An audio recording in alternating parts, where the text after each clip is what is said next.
Bèlèṣe kémi máa ṣàyí bàbá lóko mẹ́fà lè ṣe o kémi máa ṣàyí jíjó ọpẹ́.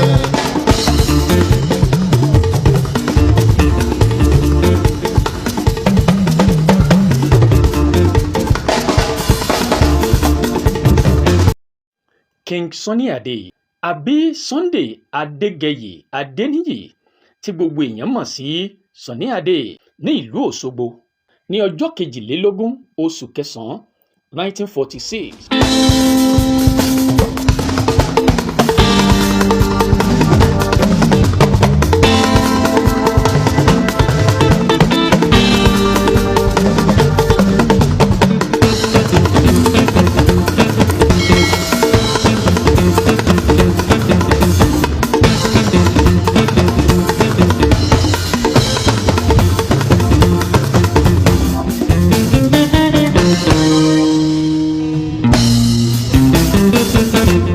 Kámọ́ gbàgbé ìdílé ọba onáà ni King Sunny Adé ti wá ní ìpínlẹ̀ Ondo, èyí tó túmọ̀ sí pé ọmọ aládé ni King Sunny Adé ní Ondo Ẹ̀gìn. Olórí ìjọ Methodist Church onáà ni bàbá ẹ̀ tí ìyá ẹ̀ sì jẹ́ oníṣòwò pàtàkì kan nílùú Òṣogbo nígbà náà. King Sunny Adé lọ síléèwé alákọ̀ọ́bẹ̀rẹ̀, ó sì lọ sí iléèwé girama ìyẹn nílùú Òṣogbo kó tó di pé ó tàtàrí lọ sílùú Èkó, níbi tí ó ti darapọ̀ mọ́ àwọn kan tí wọ́n ń kọrin irúfẹ́ orin kan tá a mọ̀ sí High Life Band. Olórin tí ìtàn sọ fún wa wípé ó dá jùjú sílẹ̀, òun náà ni ẹni tí a mọ̀ sí Abdulrafiu Babatunde tí gbogbo ènìyàn mọ̀ sí Tunde King. Kì í ṣe wípé olórin jùjú ò tíì sí tẹ́lẹ̀ kó tó di pé King Sunny Adé yìí dé, ṣùgbọ́n ẹni tí orin rẹ̀ láàmìlaka nígbà náà, torin rẹ̀ sì múlẹ̀ dáadáa nígbà náà, torin rẹ̀ alẹ̀ nígboro, òun náà ni Tunde King jẹ́. Ní nǹkan bíi 1920 lásìkò tá à ń wí yìí, àsìkò yìí gan ni àwọn olórin jùjú bíi Òjògẹ́ Daniel, Ìrèwọlé Dẹ́ngẹ̀ àti Kòkòrò dìde gẹ́gẹ́ bí olórin jùjú nílùú Èkó nígbà náà. Wọ́n sì gbayì káàkiri nípa ìṣọwọ́kọrin wọn àti ìṣọwọ́lùlù wọn nígbà náà. Ìyá ìlù ni wọ́n máa ń lù láti fi kọrin jùjú nígbà náà. Kẹ̀rẹ̀kẹ̀rẹ̀ òun náà ni àwọn ohun èlò ìlù míì wọlé bíi talking drum táwọn èèyàn mọ̀ sí àdàmọ̀, àwọn kan sì máa pè ní àpàlà, kànàngó tí í ṣe omele wọlé, kẹ̀rẹ̀kẹ̀rẹ̀ bẹ́ẹ̀ ṣẹ̀kẹ̀rẹ̀, agogo àti jìtá wá gbòde nígbà náà. Ìgbà yẹn ló wọlé dé tán wá kó wọnú orin tá à ń pè ní jùjú. Àwọn tó gbáfẹ́, àwọn tó gbajúmọ̀ òun náà ni wọ́n máa ń pe jùjú. Àwọn tí wọ́n mọyì orin, tí wọ́n jẹ́ onífàájì àtàtà ní dúníyàn, àwọn ni wọ́n máa ń pe oníjùjú wá sí agbo wọn. Bẹ́ẹ̀ àti ní àwọn òṣèré tí wọ́n gbajúgbajà nígbà náà. Olórin jùjú tó dìde nígbà náà tó mìgboro, òun náà ni Ernest Tunde Thomas, ẹni tí àwọn èèyàn mọ̀ sí Tunde Nightingale. Nígbà yẹn náà ni Fatai Rolling Dollars jáde pẹ̀lú àwọn orin ẹ̀. Àsìkò yìí náà ni Àyìnkẹ́ Dáìró milẹ̀ nígboro nígbà náà. Délé Òjó, Àyìndé Bákàrè, Adéolú Akínsànyà, gbogbo àwọn yìí ni wọ́n jẹ́ olórin jùjú nígbà náà, táwọn ayé sì máa ń fẹ́ gbọ́ wọn nítorí orin jùjú jẹ́ orin kan tí ó nílò kí èèyàn jókòó tàbí kó jó kó farabalẹ̀, nítorí pé orin tútù tó máa ń wọ̀ ọ̀yàn lákínyẹmí ara ni. Àwọn onífàájì tó gbáfẹ́ wọ́n máa ń fẹ́ gbọ́ orin yìí lásìkò tó máa ń ṣe fàájì pẹ̀lú olólùfẹ́ wọn lágbo, tí wọ́n máa fi ọwọ́ kan jó, wọ́n sì máa fi ọwọ́ kejì gbé ohun tán fi ń ṣe fàájì sẹ́nu bí ohun mímu tàbí jíjẹ. Ṣùgbọ́n tá a bá ń sọ̀rọ̀ nípa orin jùjú lénìí, ẹni tó jẹ́ kí orin jùjú gbajúgbajà òun náà ni Ebenezer Obey àti Sunday Adéníyì Adégẹyè tí gbogbo èèyàn mọ̀ sí King Sunny Adé. Jákèjádò ilẹ̀ adúláwọ̀ ni King Sunny Adé ti gbé orin ilẹ̀ wa ga. Ó sì fẹ́ràn láti máa kọrin lédè Yorùbá láti bọlá fún àṣàlẹ̀ wa, pàápàá àṣàlẹ̀ Yorùbá, àṣàlẹ̀ Áfíríkà, àti láti gbé orílẹ̀-èdè Nàìjíríà gòkè àgbà. Nínú àwọn tí wọ́n ń kọrin jùjú yìí, orin àwọn méjì ni King Sunny Adé yàn láàyò nígbà náà. Olórin àkọ́kọ́ tó fẹ́ràn láti máa gbọ́ orin rẹ̀ òun náà ni Àyìnkẹ́ Dáìró. Ẹnì kejì tó fẹ́ràn láti máa gbọ́ orin rẹ̀ òun náà ni Tunde Nightingale, nígbà náà tó sì ń wo àwòkọ́ṣe wọn gẹ́gẹ́ bí ẹni àfojúsùn nínú iṣẹ́ tá a yàn láàyò. Orin àwọn méjèèjì ló fẹ́ràn lóòótọ́, ṣùgbọ́n orin IK Dairo òun náà ni King Sunny Adé fẹ́ràn lọ́pọ̀lọpọ̀. Èyí ló sì mú kó darapọ̀ mọ́ ẹgbẹ́ òǹkọrin kan nílùú Èkó tá a mọ̀ sí Federal Rhythm Bands, èyí tí Moses Ọláìyá jẹ́ adarí ẹ̀, ẹni tí gbogbo èèyàn mọ̀ sí Bàbá Sàlá. Bàbá Sàlá ni ẹni àkọ́kọ́ tó kọ́ King Sunny Adé ní orin kíkọ àti ní jìtá títa nígbà náà, nígbà tó darapọ̀ mọ́ ẹgbẹ́ Bàbá Sàlá yìí tá a mọ̀ sí Federal Rhythm Bands. Ó wá join wa 1962 ló join wa. Àjọṣeré lọ títí lọ sọ́nà òkè ọ̀yà, àjọ lọ káàkiri. Nígbà yẹn ó ń lu gbogbo èlò oríṣiríṣi ló máa ń lò. Àwọn ìṣèlú bẹ́ẹ̀. Àmọ́ wá ní ó fẹ́ kọ́ gìtá. Mo wá fọwọ́ gìtá hàn bí ọdún 3 ló fi kọ́ gìtá. Ọlọ́run dé ṣe ó dé bá mọ̀ọ́ta jẹ́ mi gan lọ bẹ́ẹ̀. Apẹ̀rẹ̀ fọlọ́ mọ́ láyọ̀ pé òun náà dẹ̀ ń ṣe dáadáa. King Sunny Adé kọ́ ẹ̀kọ́ púpọ̀ lára Moses Ọláìyá tí gbogbo èèyàn mọ̀ sí Bàbá Sàlá kó tó di pé òun pẹ̀lú kúrò lọ́dọ̀ Bàbá Sàlá ní 1967. Òun náà ni ó sì pinnu láti kó ẹgbẹ́ tiẹ̀ jọ. Nígbà tó di 1974, King Sunny Adé dá ilé-iṣẹ́ kan sílẹ̀ tó ń gbé orin jáde. Àsìkò yìí sì ni King Sunny Adé gbèrò, ó sì pinnu láti yí orúkọ ẹgbẹ́ òǹkọrin rẹ̀ padà sí African Beat. Tá a bá ní ká máa kà ní ení èjì, orin tí King Sunny Adé ti kọ ó ti lé ní 200 o, láwo tó ti ṣe jáde ní orin tó kọ ní Nàìjíríà, èyí tó kọ nílùú òyìnbó, èyí tó kọ káàkiri ilẹ̀ adúláwọ̀. Lẹ́yìn ikú gbajúgbajà òǹkọrin nì tí àwọn èèyàn mọ̀ sí Bob Marley, ó ní iléeṣẹ́ kan tí a mọ̀ sí Island Record. Wọ́n ń gbèrò láti wá ẹni tó mọ orin kọ dáadáa tó lè gbé iléeṣẹ́ àwọn lórí sókè. Níbẹ̀ ni wọ́n ti ronú kan King Sunny Adé. Òun náà ni wọ́n sì bá King Sunny Adé sọ̀rọ̀ tí wọ́n sì jọ dòwò pọ̀ nígbà náà. Ní 1982, òun ni King Sunny Adé gbórin kan jáde láti iléeṣẹ́ wọn tá a mọ̀ sí Juju Music. Orin yìí làmìlaka lórin tó gbé iléeṣẹ́ Island Record yìí jáde tí wọ́n fi wá di mímọ̀ ju bí wọ́n ti mọ̀ wọ́n tẹ́lẹ̀ lọ. Orin yìí gan ló sì mú King Sunny Adé di gbajúgbajà olórin tí àwọn èèyàn fẹ́ gbọ́ lákòókò náà. Nígbà yìí ni King Sunny Adé tún gbèrò láti ṣe orin méjì jáde pẹ̀lú iléeṣẹ́ Island Record nígbà náà. Orin àkọ́kọ́ tó ṣe jáde nígbà náà ló pè ní Synchro System. Lẹ́yìn èyí ló tún gbé orin kan jáde, èyí tó pè ní Aura. Orin méjèèjì yìí tí wọ́n gbé jáde láti Island Record yìí, orin ọ̀hún mì gbòòrò tìtì. Synchro System.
Pàápàá jùlọ àwo Synchro System yìí ó wá di gbajúgbajà nílẹ̀ yìí àti lókè òkun ìyẹn ní 1983.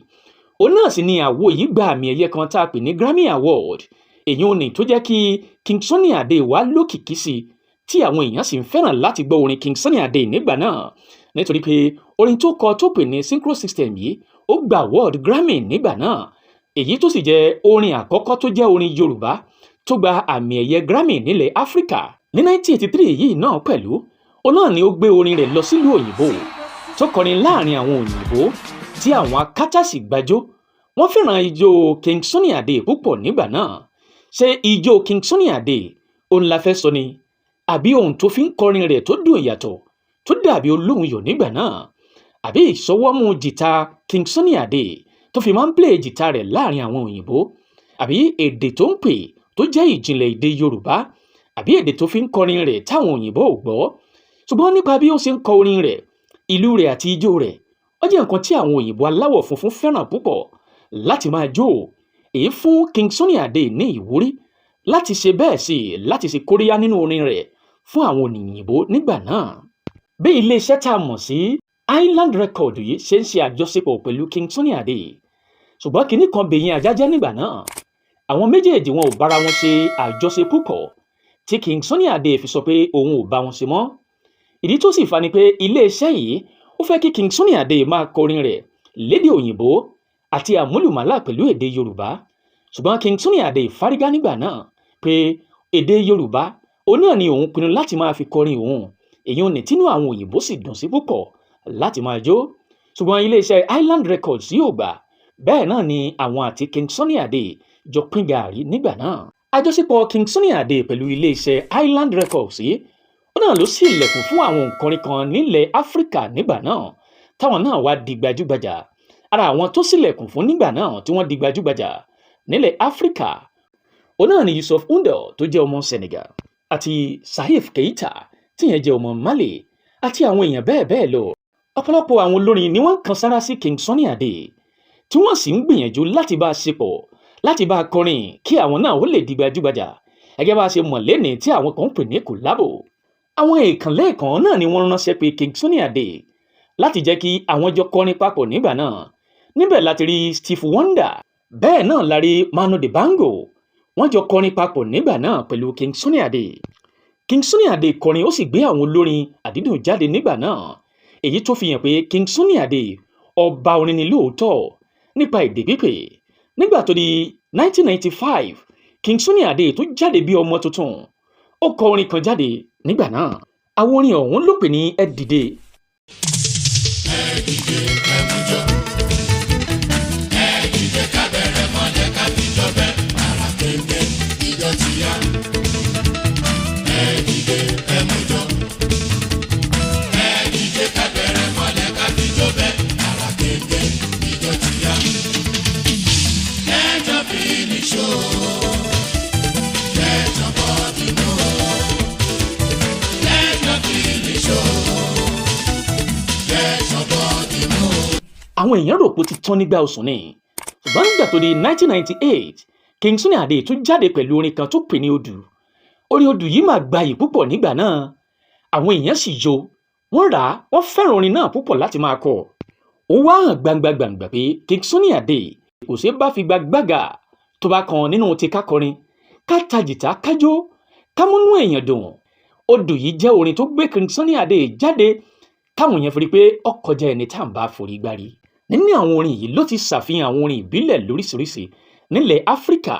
Orin yìí sì gbàmì ẹ̀yẹ Grammy, èyí tó jẹ́ ẹlẹ́ẹ̀kejì tí King Sunny Adé máa gbà. Ó gba Grammy lẹ́lẹ́ẹ̀kejì gẹ́gẹ́ bí ọmọ ilẹ̀ Áfíríkà. Nígbà tó di 2020, King Sunny Adé tún fọbalẹ̀ nínú orin ẹ̀kan tó pè ní 7 Degree North. Àwọn èèyàn tún gba orin yìí nígbà náà tí wọ́n sì bá jó, torí pé orin yìí jẹ́ orin tó milẹ̀ táwọn èèyàn fẹ́ràn láti gbọ́. King Sunny Adé ti gbẹ̀rẹ̀gẹ̀jigẹ̀ nínú olórin nílẹ̀ Áfíríkà. King Sunny Adé pẹ̀lú kópa nínú àwọn eré orí ìtàgé, àwọn fíìmù tó pọ̀ òun náà ni King Sunny Adé ti kópa. Ó ṣe nínú àwọn eré àgbéléwò ti Jimalew, èyí tí wọ́n pè ní Fọpọ̀mọ́yọ̀. King Sunny Adé ti gbérí ẹ̀ dé Hollywood, ìyẹn eré ṣíṣe pẹ̀lú àwọn òyìnbó. King Sunny Adé pẹ̀lú ti kọrin sí àwọn sinimá èyí tí wọ́n ṣe lókè òkun. King Sunny Adé kọrin nínú fíìmù kan tá a pè ní One More Saturday Night, ìyẹn nílẹ̀ Amẹ́ríkà ní 1986 nígbà náà. Ó ṣe nínú sinimá kan tá a mọ̀ pé O60 látọwọ́ Robert Altman, èyí tí wọ́n ṣe ní 1987. King Sunny Adé ní àwọn àwòkọ́ṣe ní orílẹ̀-èdè Nàìjíríà, nínú èyí tá a ti rí Lágbájá ọmọ bàbá mọ̀kọ̀mọ̀kọ̀. Ní 2009, ó ní ilé ẹ̀kọ́ kan lórílẹ̀-èdè Nàìjíríà, Yunifásítì Ọbáfẹ́mi Awólọ́wọ̀ OAU, òun náà ni wọ́n pe King Sunny Adé láti fún un ní àmì ẹ̀yẹ kan, wọ́n sì fún un ní oyè èyí tá a mọ̀ sí visiting professor. Ibẹ̀ ló ti gbadé gẹ́gẹ́ bí professor, ìyẹn láti fi mọ rírì àwọn iṣẹ́ tó ti ṣe lórílẹ̀-èdè Nàìjíríà nílẹ̀ Áfíríkà, gẹ́gẹ́ bí ipa tó ti kó lórí ètò orin àti àṣà nílẹ̀ Nàìjíríà ni wọ́n ṣe fi àmì ẹ̀yẹ ọ̀hún dá lọ́lá gẹ́gẹ́ bí visiting professor nílé ẹ̀kọ́ náà. King Sunny Adé ran orílẹ̀-èdè Nàìjíríà lọ́wọ́ láti jẹ́ kí orílẹ̀-èdè Nàìjíríà kó di mímọ̀ nípa iṣẹ́ orin èyí tí àwọn ọmọ ọ̀dọ́ òní ń jẹ̀gbádùn ẹ̀. King Sunny Adé dá ilé iṣẹ́ sílẹ̀ lórílẹ̀-èdè Nàìjíríà tó sì ní àwọn òṣìṣẹ́ tó tó 700 níbẹ̀. bẹ́ẹ̀ gẹ́gẹ́ King Sunny Adé sì fi èyí ṣe àǹfààní fún àwọn èèyàn ọmọ orílẹ̀-èdè Nàìjíríà. Iléeṣẹ́ King Sunny Adé máa ń fún àwọn òǹkọrin tó ń bọ̀ lẹ́yìn láti fi ní àǹfààní láti fi ẹ̀bùn wọn hàn, ìyẹn láti gbé ẹ̀bùn wọn jáde lórílẹ̀-èdè Nàìjíríà. Bóyá lẹ mọ̀ pé King Sunny Adé ní Art Foundation níbi tí ó ti fún àwọn ọ̀dọ́ lórí ọ̀fẹ́ láti fi ẹ̀bùn wọn hàn, láti gbé orin wọn jáde lákòókò tó tọ́, láti ṣe kinní kan tá à ń pè ní promotion fún wọn lórílẹ̀-èdè Nàìjíríà. Nígbà tó di 2009, ó náà ni àwọn òyìnbó pè King Sunny Adé tí wọ́n sì fún ní àmì ẹ̀yẹ ìyẹn l'Amẹ́ríkà, èyí tí wọ́n pè ní Afropop Hall Frame ní Brooklyn Africa Festival ni wọ́n sì ti fún lámì ẹ̀yẹ náà ní orílẹ̀-èdè Amẹ́ríkà. King Sunny Adé ti gba onírúurú àmì ẹ̀yẹ fún orílẹ̀-èdè Nàìjíríà àti fún ara rẹ̀. Ó wà lára ẹni tó jẹ́ kí àwọn òyìnbó rí orílẹ̀-èdè Nàìjíríà gẹ́gẹ́ bí orílẹ̀-èdè tó mọ̀ nípa orin. Wọ́n sì rí àwọn aláwọ̀ dúdú bí ẹni tó lẹ́bùn púpọ̀ tó bá kan ti kákọrin pàápàá lórílẹ̀-èdè Nàìjíríà. Wọ́n tún fún King Sunny Adé ní àmì ẹ̀yẹ kan, ìyẹn níbi ayẹyẹ kan tí wọ́n pè ní Reggae and Award Merit, èyí tí wọ́n ṣe ní Apollo Theatre ní New York City ní 2008 ni wọ́n tún fún King Sunny Adé ní àmì ẹ̀yẹ yìí. King Sunny Adé fẹ́ ìyàwó tó pọ̀ lóòótọ́, bẹ́ẹ̀ ni wọ́n sì bí ọmọ tó pọ̀, èyí tó jẹ́ ọmọ tara wọn ọ̀tọ̀, èyí tí wọ́n dà mọ́ ọmọ tó ọ̀tọ̀, àwọn tí wọ́n tún ríran gẹ́gẹ́ bí ọmọ King Sunny Adé ọ̀tọ̀ ni. And this is one of the happiest times in my career thus far. Yes, I'm not joking. From when I was young, 5, I'd always wanted to do one thing. I told you I was going to tell you guys. Up to this point, and it stops now. I'd always wanted to sing and dance with King Sunny Adé. I'd have a dream as a young boy where I'd be singing and I'd be dancing and he'd be teaching me the steps and all that. And finally, some 25 years later, it is happening. And so we're going to do that. I chose the song. The king is going to sing it, and I'm just going to try to match him word for word. Kọ́run kó bá wa dá King Sunny Adé sí, ká lè gbádùn King Sunny Adé pẹ́pẹ́pẹ́. Onírúurú orin ni King Sunny Adé ti ṣe pẹ̀lú àwọn ọ̀dọ́ olórin tí wọ́n ń dàgbà bọ̀ lónìí. King Sunny Adé ò wo tọjọ́ orí. Gbogbo ẹni tó ń gbèrò láti kọrin lóde òní, káwọn náà láàmìlàaka kí wọ́n sì jẹ́ gbajúmọ̀ láwùjọ, kó rí wọ́n gbé wọn láti ilẹ̀ yìí lọ sókèèrè, kí wọ́n sì di ẹni tí wọ́n ń bọlá fún lórílẹ̀-èdè Nàìjíríà, kí wọ́n sì gbé orin gòkè àgbà lónìí. King Sunny Adé, kọ́lọ́run jẹ́ kẹ́ ẹ pẹ́ fún wa o, ká tún lè rí yín pẹ́pẹ́pẹ́. Ògo tí ẹ ti gbà fórílẹ̀-èdè Nàìjíríà kò ní tán. Bẹ́ẹ̀ gẹ́gẹ́ orílẹ̀-èdè Nàìjíríà kò ní gbàgbé àwọn ipa ribiribi tẹ́ ẹ ti kó láti kó orin jùjú dé òkè òkun. King Sunny Adé, truly you a king, you a legend. Kò ní jù báyìí lọ táàrí mọ́ lábalábí tá a wà yìí. Ẹ share ẹ comment síbẹ̀, ẹ like ẹ jẹ́ káwọn èèyàn mọ àwọn iṣẹ́ ribiribi tí King Sunny Adé ti gbèsè lórílẹ̀-èdè Nàìjíríà. Nípa títẹ subscribe button ló máa fún wa ní ìwúrí láti jẹ́ ká ṣe jù bẹ́ẹ̀ lọ nínú àwọn ìwádìí wa. Ẹ tẹ subscribe button láti fún wa ní ìwúrí. Ẹ ṣé púpọ̀, a ó pàdé lọ́jọ́ míì. Ọjọ́ ire o, ire kàbìtì. ẹni bá wá wò sẹ́jú dákan ní. yóò bá létí omi.